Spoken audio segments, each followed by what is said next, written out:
নমস্কার, আরও একটা গুরুত্বপূর্ণ আপডেট নিয়ে চললাম। খুব গুরুত্বপূর্ণ ভিডিও। চ্যানেলে ফার্স্ট টাইমে দেখলে চ্যানেলটাকে সাবস্ক্রাইব করে বেল আইকনটা টিপে রাখতে হবে লেটেস্ট গুরুত্বপূর্ণ আপডেট পাওয়ার জন্য। স্টেপ টু স্টেপ আজকের আপডেটটি আপনাদের সামনে তুলে ধরবো।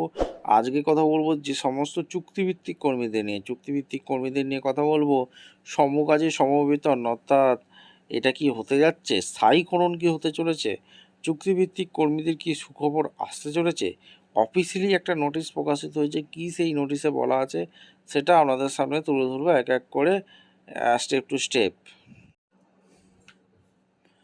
দেখুন, রাজ্য সরকারি চুক্তিভিত্তিক কর্মীদের সুখবর এক ধাক্কায় অনেকটাই বাড়ল নিয়োগের বয়সের ঊর্ধ্বসীমা।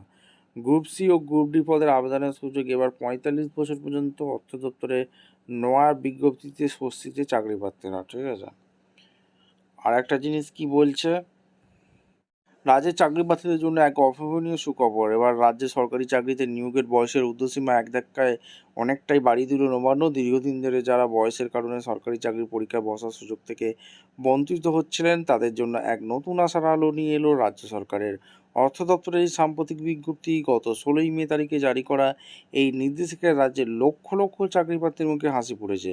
বিজ্ঞপ্তি অনুযায়ী ওয়েস্ট বেঙ্গল সার্ভিসেস রুলস ১৯৮১-তে গুরুত্বপূর্ণ সংশোধন আনা হয়েছে। নতুন নিয়ম অনুযায়ী গ্রুপ এ পদের নিয়োগের ক্ষেত্রে বয়সের ঊর্ধ্বসীমা বাড়িয়ে ৪১ বছর করা হয়েছে, আর গ্রুপ বি পদের ক্ষেত্রে এই সীমা বেড়ে দাঁড়ালো ৪৪ বছর।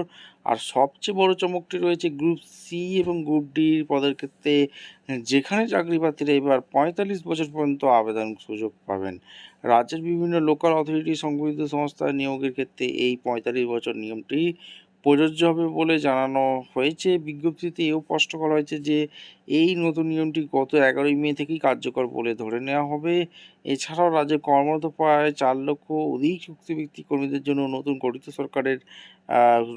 সরকার বেতন বৃদ্ধি এবং স্থায়ীকরণের ব্যাপারে চিন্তাভাবনা কিন্তু করছে বলে জানা যাচ্ছে। দেরিতে হলেও সরকারি চাকরি পাওয়ার এই সুবর্ণ সুযোগকে সবাই স্বাগত জানাচ্ছে। সরকারের এই ঐতিহাসিক সিদ্ধান্ত স্বাভাবিকভাবে খুশির হাওয়া রাজ্য জুড়ে। বয়স পেরিয়ে যাওয়ার দুশ্চিন্তা দূরে সরিয়ে এখন নতুন উদ্যোগে প্রস্তুত সরকার করার পালা। আপনাদের মতামত অবশ্যই কমেন্ট করে জানাবেন। চুক্তিভিত্তিক কর্মীদের বেতন বৃদ্ধি অর্থাৎ সমকাজে সমবেতন বা কি স্থায়ীকরণ হতে যাচ্ছে? আপনারা অবশ্যই কমেন্ট করে জানাবেন আপনাদের মতামত। দেখা হচ্ছে কোনো পরবর্তী ভিডিও। ধন্যবাদ।